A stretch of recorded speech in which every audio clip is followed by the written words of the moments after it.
বাড়িতে যখনই বাজার থেকে বড় বড় খোসাসহ চিংড়ি মাছ আনা হয়, আমার একটা রেসিপির কথাই মনে পড়ে। লাস্টবার দীঘা গিয়ে উদয়পুর বিচে বসে চিংড়ি কষা খেয়েছিলাম। এত ভালো লেগেছিল ওই সমুদ্রের জলে পা ডুবিয়ে চিংড়ি কষাটা খেতে, যে বাড়িতে চিংড়ি মাছ আসলে আর উল্টোপাল্টা অন্য কিছু দিয়ে চিংড়ি মাছটা রান্না না করে ওই চিংড়ি কষাটার কথা মনে করে আমি ওই রান্নাটা করি শুধু মুখে খাওয়ার জন্য।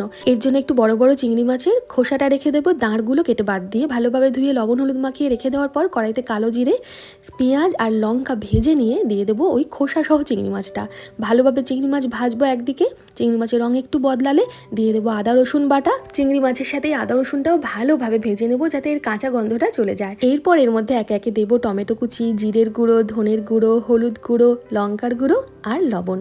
সব কিছু সামান্য জল দিয়ে ভালোভাবে কষাতে থাকবো।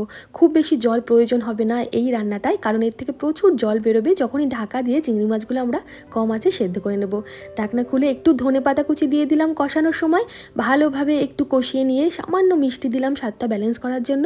নামানোর আগে আরও একটু ধনেপাতা কুচি দিয়ে ভালোভাবে নাড়াচাড়া করে একটু কষা কষা করে এটা নামাবো। খুব বেশি গ্রেভি রাখবো না, একটু গামাখা গামাখা করে নামাবো। আমার এটা খেতে ভীষণ ভালো লাগে। চিংড়ির মালাইকারি তো ভালো লাগেই, তবে এটা শুধু মুখে খেতে বেশি ভালো লাগে। আপনারা এইভাবে কি চিংড়ি কষা রান্না করেছেন? এখনও না বানিয়ে থাকলে একবার বানাবেন। যারা চিংড়ি মাছ প্রেমী, আশা করি এই রেসিপিটা তাদের ভালো লাগবে। ধন্যবাদ।